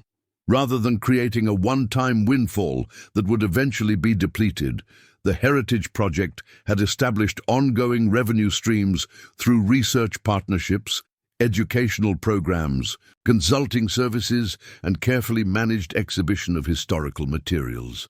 The financial model demonstrated that ethical historical preservation could be economically viable while serving public educational needs. During the question period, Senator Robert Hayes from North Carolina raised a concern that had been voiced by some critics of their approach. Ms. Chen, some archaeological professionals argue that private discoveries should be handled exclusively by trained academics. How do you respond to concerns that your model might encourage unqualified treasure hunting that could damage important historical sites? Sarah had anticipated this question and had prepared a comprehensive response based on their actual experience over 3 years of operations. Senator, our project requires strict archaeological protocols for any excavation or site investigation. We work exclusively with certified professionals and have never authorized uncontrolled digging or artifact removal. In fact, our security measures have prevented several illegal treasure hunting operations that would have destroyed important historical evidence. The response was supported by testimony from Dr. Morrison, who explained how the Heritage Project had actually raised standards for private historical research by demonstrating that collaboration with academic institutions could provide both expertise and oversight that prevented destructive amateur archaeology. The project's methods had become a model for other preservation efforts throughout the country. Senator Maria Rodriguez from Arizona asked about the international implications of their work. Ms. Chen, we've received reports that other countries are studying your methods for handling cultural property discoveries. Can you comment on the broader significance of this legislation? Sarah felt a surge of pride as she considered how their small family discovery had contributed to global conversations about cultural preservation. Senator, we've hosted delegations from 12 countries that are developing their own policies for private historical discoveries. The European Union is considering legislation based partially on our model, and UNESCO has invited us to participate in developing international guidelines for cultural property protection. The international recognition reflected something profound about American leadership in cultural preservation. By creating innovative approaches that balanced private rights with public interests, the United States was demonstrating that democratic societies could develop solutions that served everyone's needs rather than forcing destructive conflicts between competing interests. As Sarah's formal testimony concluded, Senator Manning asked a personal question that brought the hearing's focus back to the human dimension of historical preservation. Ms. Chen, how has this experience changed your family's understanding of your place in American history? Sarah paused, considering how to capture the transformation that had occurred not just in their circumstances, but in their sense of identity and purpose. Senator, 3 years ago, my daughter and I felt disconnected from history, struggling just to survive day to day. Discovering that our family had been entrusted with preserving other families' treasures taught us that we were part of a story much larger than ourselves. We learned that ordinary people can make extraordinary contributions to preserving our shared heritage, and that financial security isn't just about having enough money, but about having meaningful work that serves others. The response resonated throughout the hearing room, capturing something essential about the democratic ideals underlying cultural preservation efforts.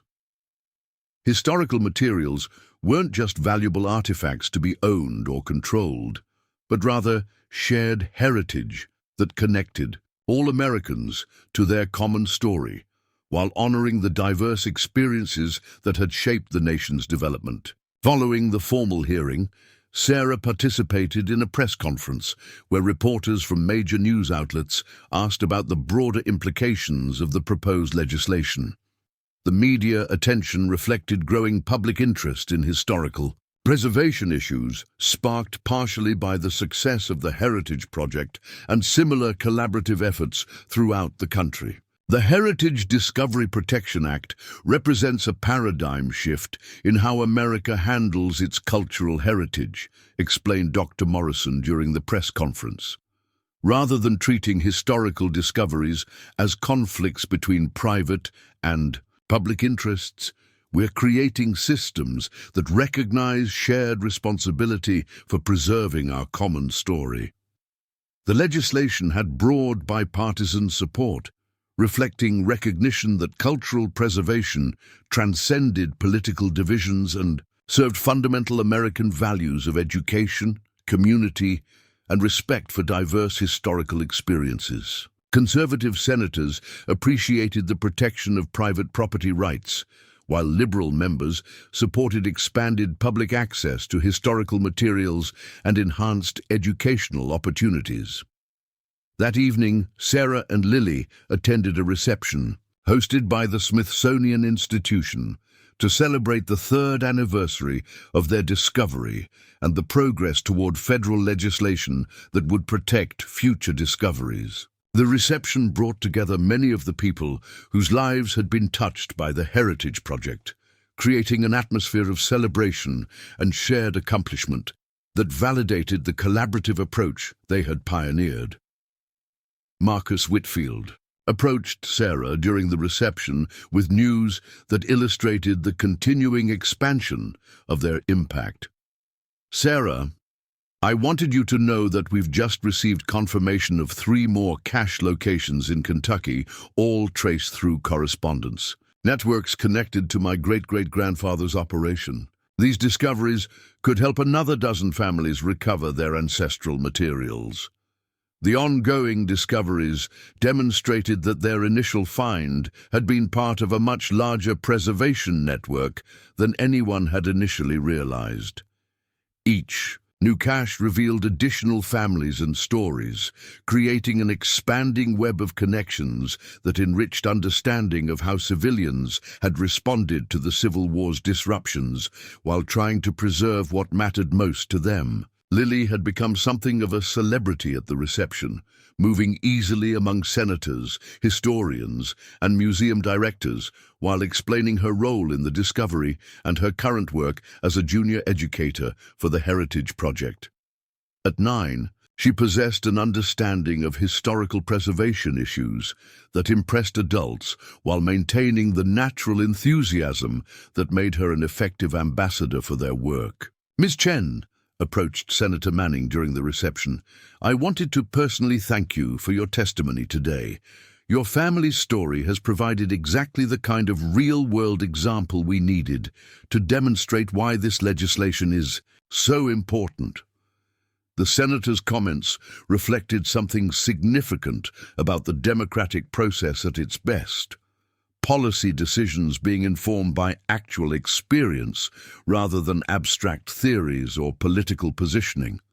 Sarah's testimony had grounded the legislative discussion in practical outcomes that served real people while advancing broader social goals. As the evening progressed, Sarah found herself in conversation with Dr. James Patterson, director of the National Museum of American History, who had been following their work since the initial discovery. "Sarah, we're planning a permanent exhibition about American families during the Civil War, and we'd like the Heritage Project to be a central component. The stories you've helped recover represent exactly the kind of human perspective that's often missing from military and political histories."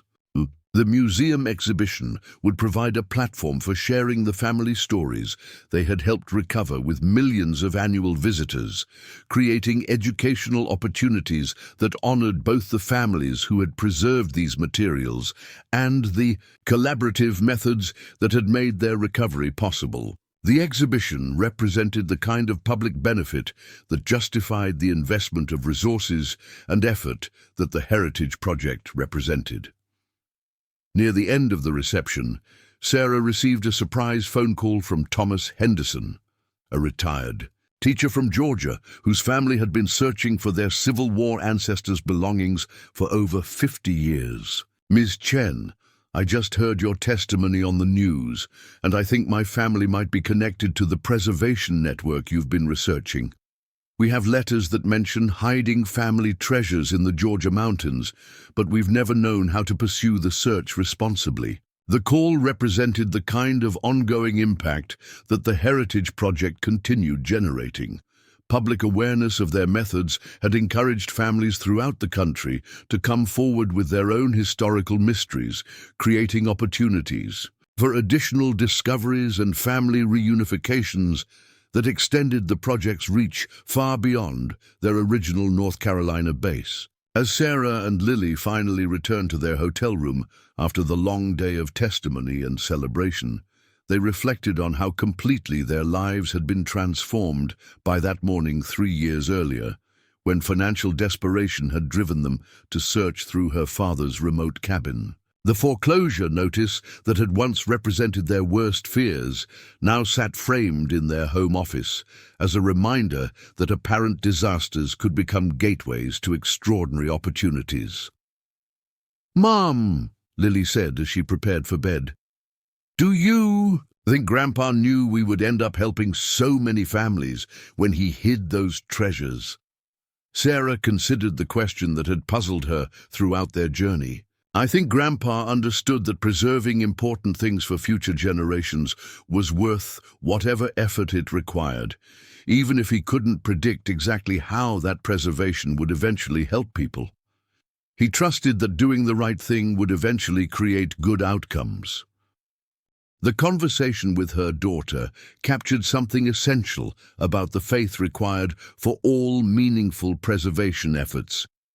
People who saved important things for future generations couldn't know exactly how their efforts would eventually matter, but they proceeded anyway based on conviction that preserving connections across time was inherently valuable. The Heritage Discovery Protection Act passed both houses of Congress 6 months later with overwhelming bipartisan support, creating federal frameworks that have since protected over 300 significant historical discoveries, while ensuring appropriate compensation for discoverers and proper preservation of materials. The legislation has become a model for cultural property protection internationally, and has contributed to the recovery of historical materials that have enhanced understanding of American history in ways that were previously impossible. Sarah Chen's testimony before the Senate subcommittee is now studied in policy schools as an example of how personal experience can inform effective legislation that serves broad public interests while protecting individual rights. The Heritage Project continues operating as a non-profit organization that has facilitated over 400 family reunifications with ancestral materials while contributing to museum exhibitions and educational programs that reach millions of people annually. Most importantly, Lily Chen grew up understanding that ordinary families could make extraordinary contributions to preserving shared heritage while building meaningful lives around service to others. Her childhood experience of helping families recover their lost stories shaped her into a young woman who approached challenges with confidence that collaborative solutions could serve everyone's interests while advancing common goals. The Confederate families who had hidden their treasures during the war's final chaos could never have imagined that their desperate preservation efforts would eventually create opportunities for a single mother and her daughter to build fulfilling lives around helping other families recover their heritage. But perhaps that's exactly what they had hoped for, that someday someone would understand the importance of preserving connections across time and would accept responsibility for ensuring their sacrifices continued serving future generations. Sarah and Lily had become those someones, transforming accidental discovery into systematic service while demonstrating that true treasure wasn't gold or valuable artifacts, but rather the opportunity to contribute to something larger than immediate self-interest while building security and community that honored both past and future. 10 years had passed since Sarah Chen first lifted those weathered floorboards in her father's mountain cabin, and she now stood before an audience of 500 international delegates at the Global Heritage Preservation Summit in Geneva, Switzerland.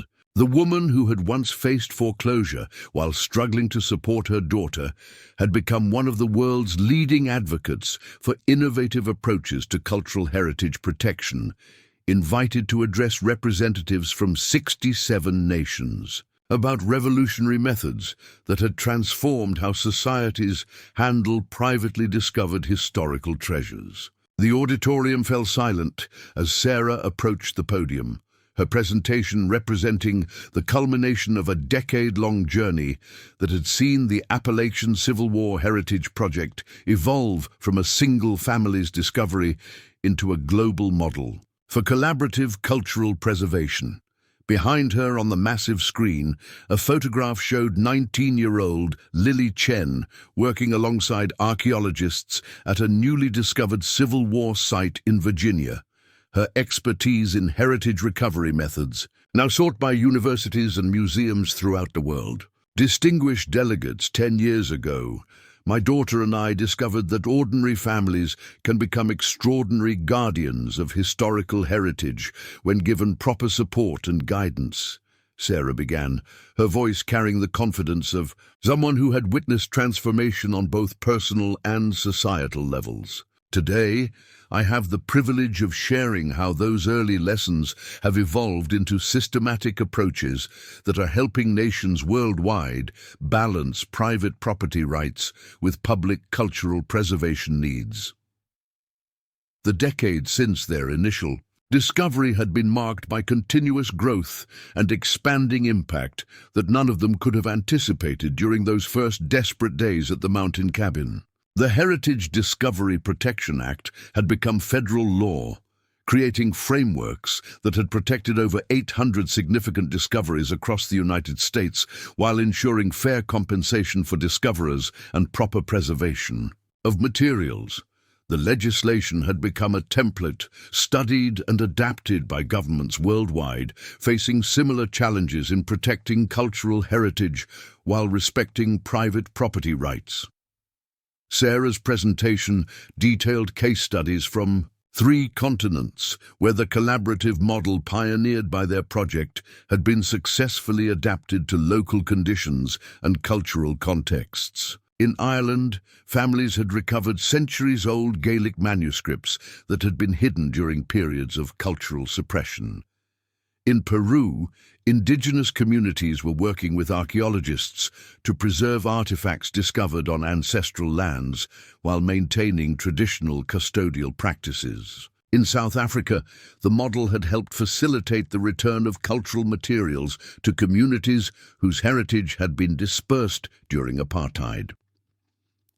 The fundamental insight that emerged from our early work, Sarah explained to the international audience, was that most people who discover cultural heritage materials want to handle them responsibly, but they need assurance that cooperation will be rewarded rather than punished. When discovery frameworks protect both individual rights and collective heritage, remarkable results become possible.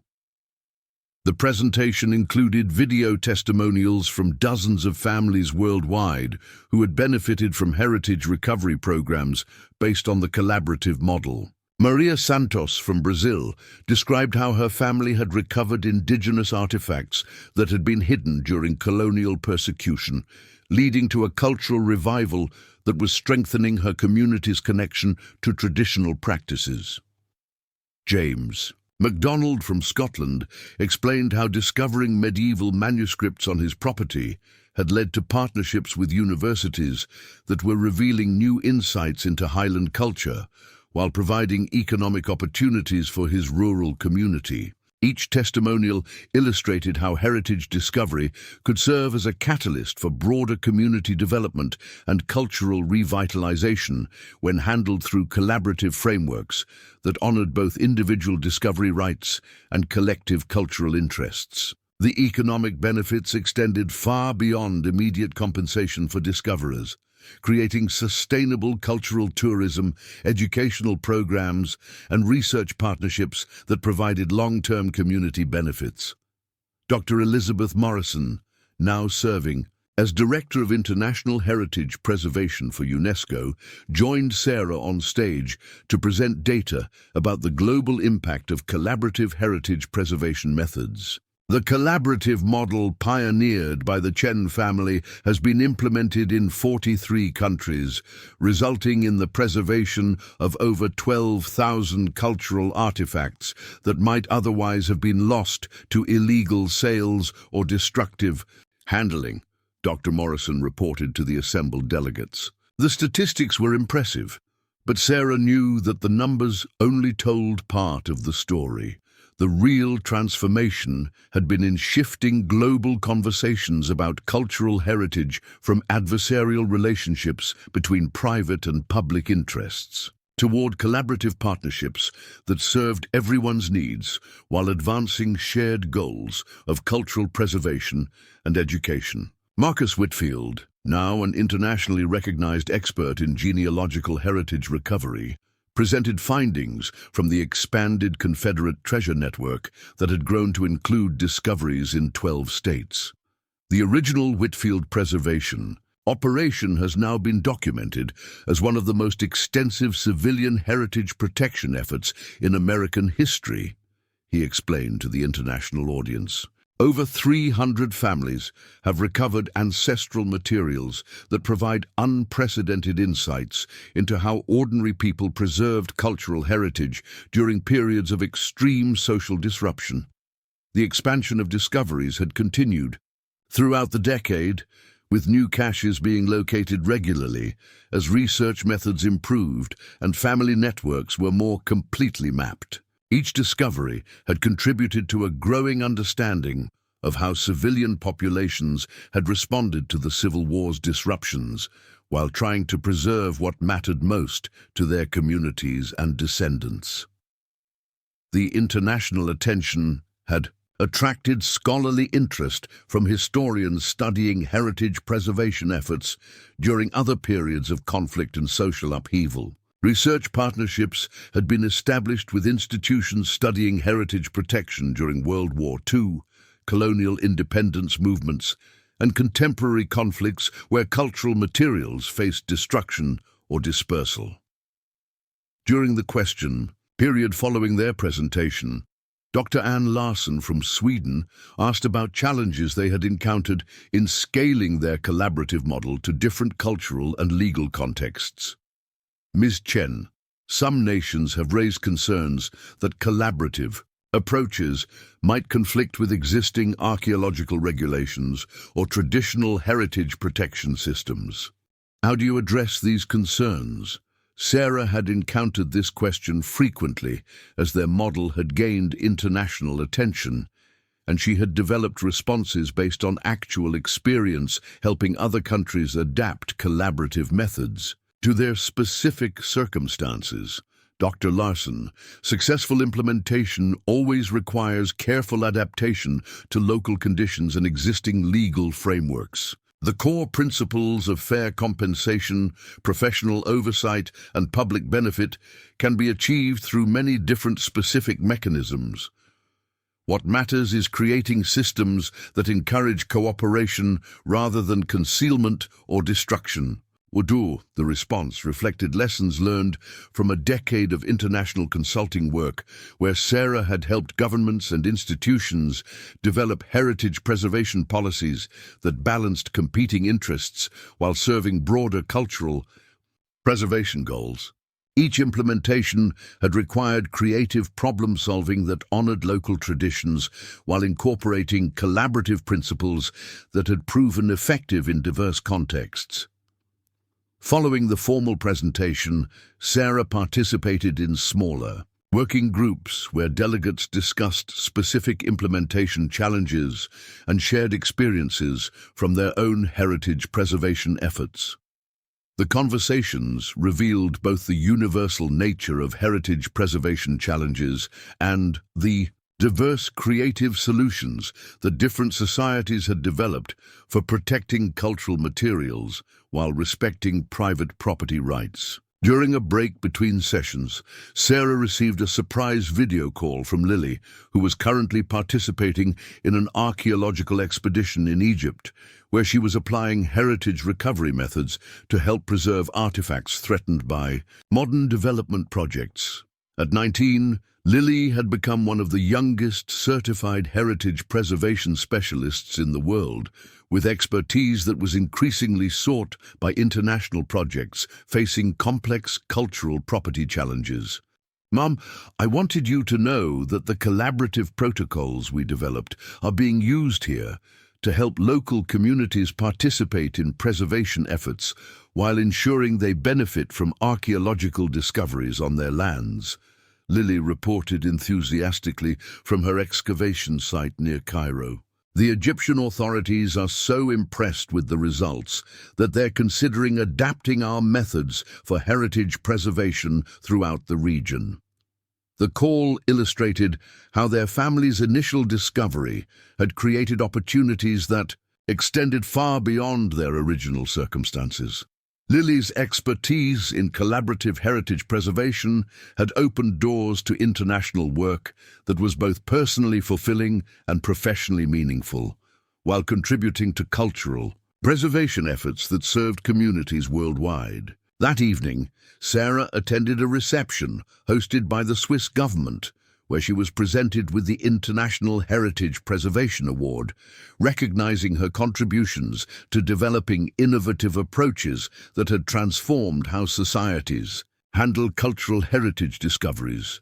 The award ceremony brought together many of the people whose lives had been touched by the collaborative model, creating an atmosphere of celebration and shared accomplishment that validated the approach they had pioneered. Sarah Chen has demonstrated that heritage preservation can serve as a force for community building and international cooperation when approached with creativity, integrity, and commitment to serving shared human interests, said Dr. Patricia Hoffman, director of the International Council of Museums, during the award presentation. Her family's journey from personal crisis to global leadership illustrates how individual discoveries can contribute to collective benefits when handled through collaborative frameworks. The recognition reflected something significant about how personal transformation could contribute to broader social progress. Sarah's journey from struggling single mother to international heritage preservation advocate demonstrated that crisis could become opportunity when approached with determination to serve others, while building meaningful life around shared values. During the reception, Sarah was approached by Dr. Chen Wei, a heritage preservation specialist from China who shared her surname but no family relationship. Ms. Chen, my government is very interested in adapting your collaborative model for protecting cultural materials discovered during our rapid urban development. Would you consider consulting with us on developing frameworks that honor traditional Chinese approaches to cultural stewardship while incorporating modern preservation methods? The invitation represented the kind of international opportunity that had become common as their collaborative model gained recognition worldwide. Sarah had consulted with governments and institutions on every continent, helping develop heritage preservation policies that balanced traditional practices with contemporary preservation needs, while ensuring that local communities benefited from cultural discoveries. As the evening progressed, Sarah found herself in conversation with young heritage preservation professionals from around the world who had been inspired by her family's story to pursue careers in collaborative cultural preservation. Their enthusiasm and commitment demonstrated that the next generation of heritage preservation specialists would continue developing and improving the collaborative methods that had emerged from their initial discovery.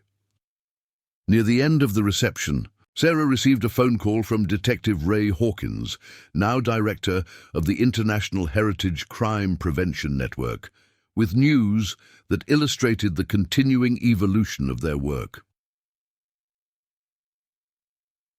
Sarah, we've just completed a major operation that prevented the illegal sale of Civil War artifacts worth over $50 million. The criminals were using fake provenance documents, but our authentication methods helped expose the fraud and recover materials that will be returned to legitimate heritage preservation programs. The call reminded Sarah that heritage preservation work required constant vigilance against those who would exploit cultural materials for personal profit, without regard for their historical significance or legitimate ownership claims. The collaborative model they had developed included robust security measures that protected both discoverers and cultural materials from criminal exploitation. As Sarah finally returned to her hotel room after the long day of presentations and celebrations, she reflected on the remarkable journey that had brought her family from financial crisis to international recognition. The foreclosure notice that had once represented their greatest fear had become the catalyst for discovering not just valuable artifacts, but a calling to serve others while building meaningful life around preservation of shared human heritage. The transformation had required continuous learning and adaptation as their work expanded from local family discoveries to international policy development. Sarah had earned advanced degrees in heritage preservation and cultural property law, while maintaining her commitment to practical approaches that served real people facing actual challenges rather than abstract theoretical problems. Most importantly, the journey had demonstrated that ordinary families could make extraordinary contributions to preserving cultural heritage when provided with appropriate support and recognition. The collaborative model they had pioneered wasn't based on special expertise or unique circumstances, but rather on fundamental principles of fairness, cooperation, and commitment to serving shared interests that could be applied by anyone facing heritage preservation challenges. The following morning brought news that illustrated the continuing expansion of their impact. The European Union had formally adopted heritage preservation guidelines based on their collaborative model, creating frameworks that would protect cultural discoveries throughout 27 member nations, while ensuring fair treatment for discoverers and proper preservation of materials. The policy adoption represented validation of their approach at the highest levels of international governance, confirming that collaborative methods could serve diverse societies facing different specific challenges while honoring shared commitments to cultural preservation and education. As Sarah prepared to return home to North Carolina, where the Heritage Project continued serving families throughout the region while training the next generation of collaborative preservation specialists, she felt profound gratitude for the unexpected direction their lives had taken. The mountain cabin that had once represented financial burden and emotional distance from her father had become the foundation for work that was contributing to cultural preservation efforts worldwide. The gold coins that had initially seemed like the answer to their prayers had indeed provided crucial financial relief, but the real treasure had been discovering their capacity to serve others while building meaningful lives around shared commitment to preserving important stories for future generations. They had learned that true security came not from accumulating wealth, but from contributing to something larger than immediate self-interest, while building community and purpose that would endure beyond their own lifetimes. The Confederate families, who had hidden their treasures during the war's final chaos, could never have imagined that their desperate preservation efforts would eventually contribute to international policy development that would protect cultural heritage discoveries worldwide. But perhaps that's exactly what they had hoped for when they carefully concealed their precious belongings with instructions for future generations, that someday someone would understand the importance of preserving connections across time and would accept responsibility for ensuring their sacrifices continued serving humanity's shared heritage. Sarah and Lily had become those someones, but they had also discovered that their individual story was part of a much larger movement of people worldwide who were committed to collaborative approaches to heritage preservation that honored both individual rights and collective cultural interests. Their family's journey from crisis to international leadership had demonstrated that personal transformation could contribute to social progress when approached with determination to serve others, while building meaningful work around shared values that transcended narrow self-interest. As Sarah boarded her flight back to the United States, she carried with her commitments to continue developing collaborative heritage preservation methods while mentoring the next generation of specialists who would carry this work forward into an uncertain but hopeful future. Up next, you've got two more standout stories right on your screen. If this one hit the mark, you won't want to pass these up. Just click and check them out. And don't forget to subscribe and turn on the notification bell so you don't miss any upload from us.